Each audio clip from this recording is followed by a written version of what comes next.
और डायरेक्ट याद रखना है कि integration X E X one plus X square equals to always E X का फंक्शन बनता है नीचे वन प्लस एक्स करके कट जाता है, बनेगा वन प्लस एक्स। तो ये डायरेक्ट याद रखना है। बाइनोमियल थ्योरम में पता होना चाहिए कि एन सी आर बराबर एन सी आर एन माइनस आर के बराबर होता है, ये तो मालूम होगा।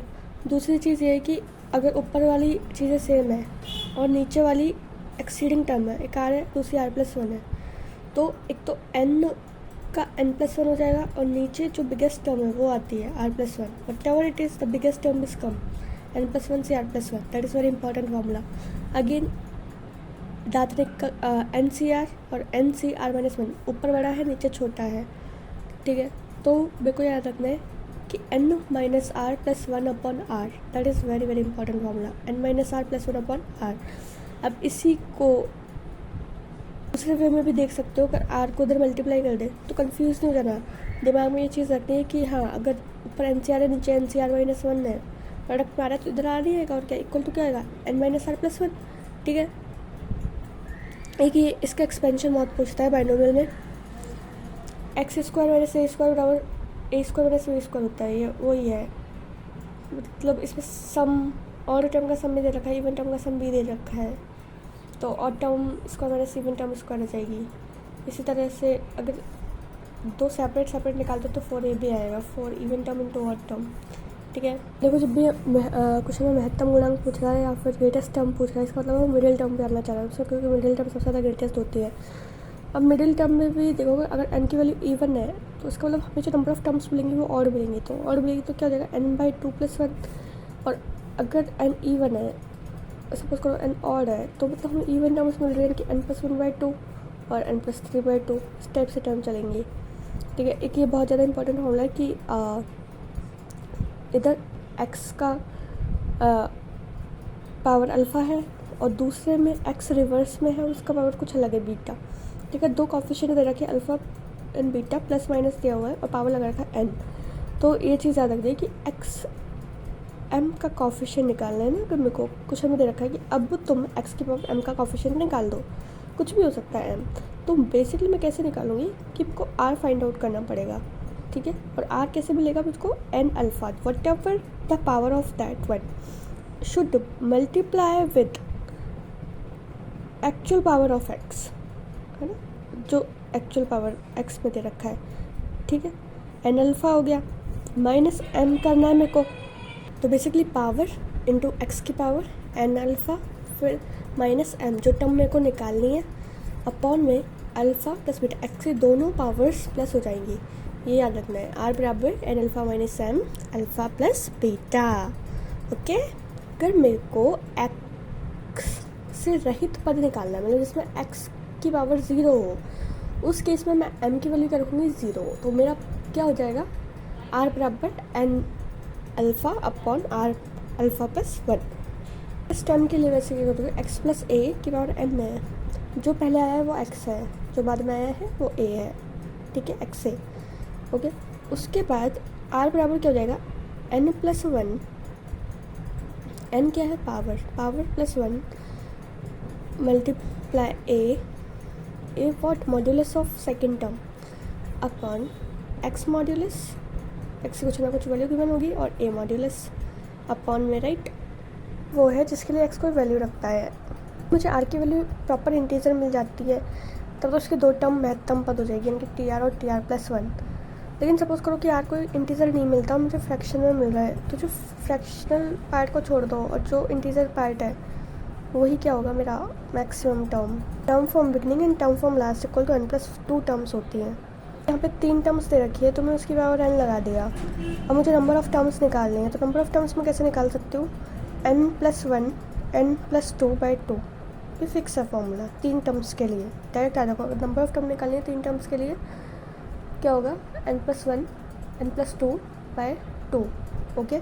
और अगर यहाँ पे तो सिर्फ तीन ही दे रखा है मेरे को, वन टू थ्री, अगर कुछ और दे रखा होता, चार टर्म दे रखी थी, पांच टर्म दे रखी थी, तो उस केस में क्या करते हैं पावर प्लस के, मतलब यहाँ पे नंबर ऑफ़ टर्म्स है माइनस वन सी के माइनस वन, ठीक है, एन प्लस के माइनस वन सी के माइनस वन, यानी कि power minus number of term minus one upon number of term minus one.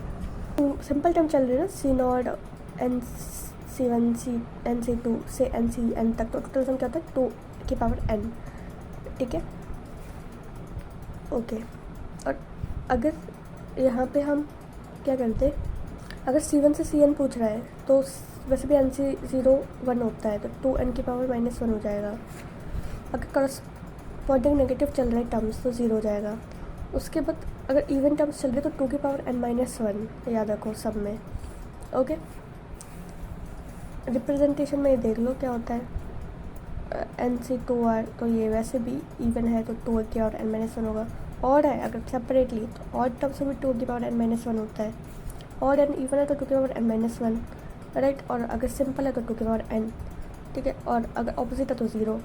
बहुत बढ़िया शॉर्ट ट्रिक है ये कि अगर रेगुलर टर्म्स में रखिए NC0 से लेके NCN तक, ओके। सपोज अब यहाँ पे कॉफिशिएंट सारे AP में दे रखे हैं, बाय एग्जाम्पल कॉफिशिएंट 0 1 2 3 AP में है, तो ऐसे केस में मेरे को क्या करना है कि 2 की पावर n-1 तो हो गई, साथ में coefficient of first term plus coefficient of last term ये मल्टीप्लाई हो जाएगा आपस में। This gives you the answer. तो फर्स्ट टर्म का कॉफिशिएंट है 0, लास्ट टर्म का कॉफिशिएंट है n, और 2 की पावर n-1 तो बोनस है ही, तो क्या आ जाएगा n 2n-1, राइट।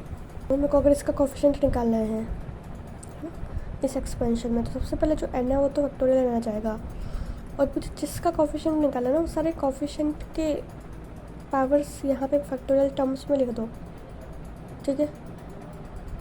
और विद द साइन ऊपर लिख दो उनके कॉफिशिएंट, तो इस तरह से मल्टीनोमियल थ्योरम में काम कर जाएगी। एक्सपेंशन आना चाहिए कि 1 + x की पावर n क्या होता है, 1 + nx + n-1, नीचे 2 factorial x² n-1 n-2 x³, मतलब जहाँ पे x का आ रहा है ना 2 है तो 2 टर्म्स आएगी पर स्टार्ट n से होगी, देख लो अब तुम। क्यूब है 3 टर्म्स आएंगी पर स्टार्ट n से होगी, ठीक है। जनरल टर्म यही है। और यहाँ पे साइन 1 है, यहाँ पे -1 है, तो अल्टरनेटिव साइन चलेंगे।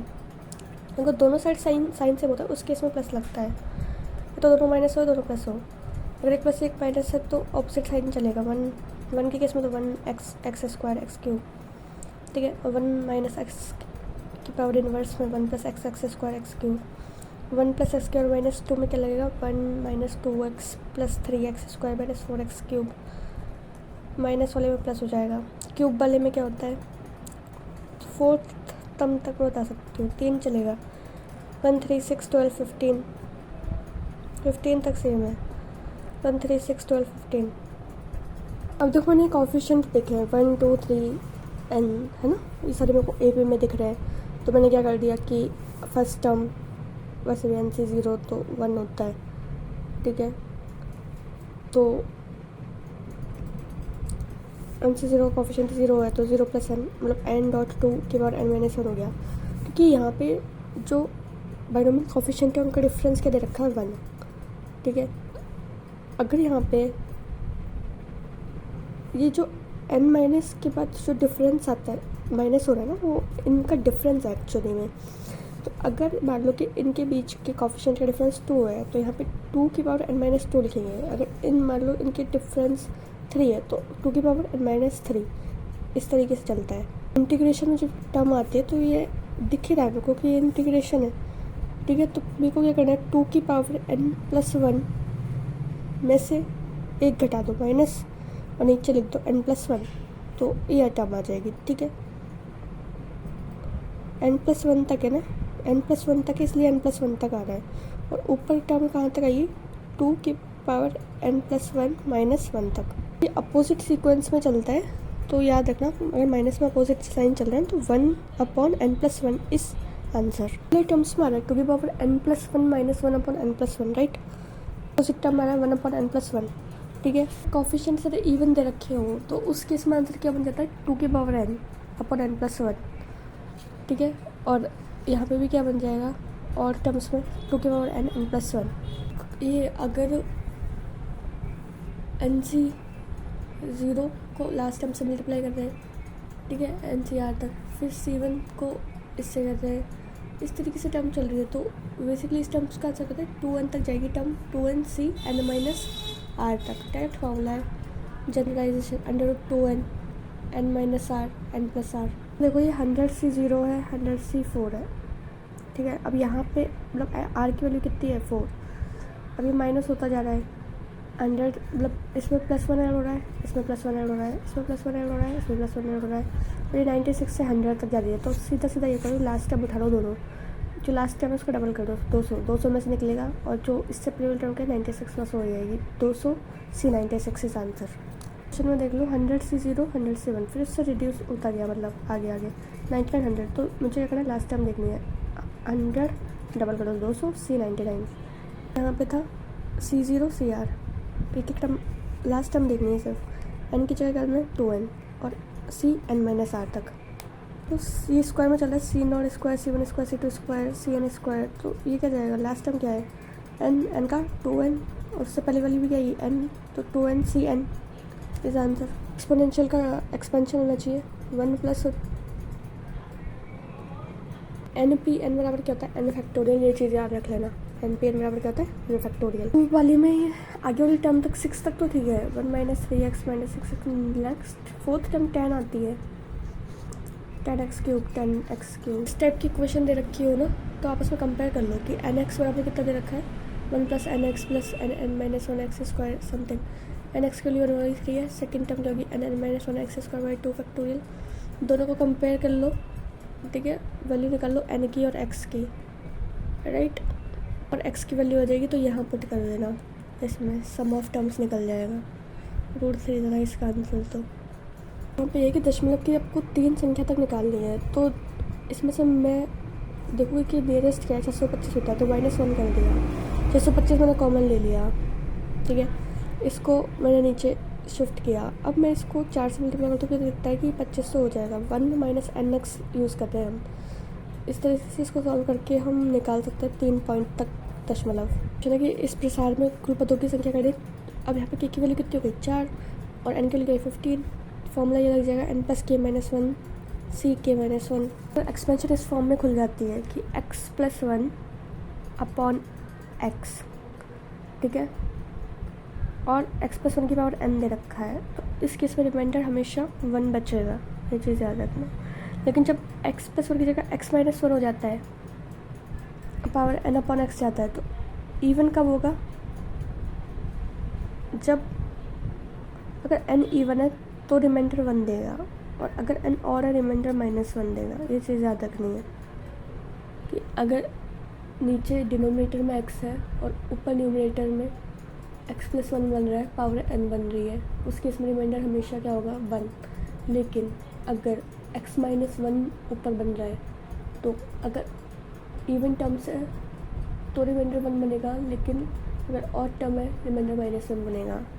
फॉर्मेट ये दे रखा है मेरे को कि बाइनोमियल थ्योरम दे रखी है, a और b तो दे रखा है, लेकिन इसकी फैक्टर के फॉर्म में पावर दे रखी है, मतलब कि प्राइम a और b तो प्राइम है, ठीक है, इसकी पावर 1/p एंड 1/q, इसकी पावर n दे रखी है सपोज, और मुझे वो निकालना है टोटल नंबर ऑफ टर्म्स कितनी होगी इसमें। टोटल नंबर ऑफ टर्म कैसे निकलेगी, सबसे पहले तो जो उसकी पावर है यानी कि n upon LCM of a b plus 1, ठीक है, तो ये मेरी क्या होगी नंबर ऑफ टर्म्स टीचर आएगी।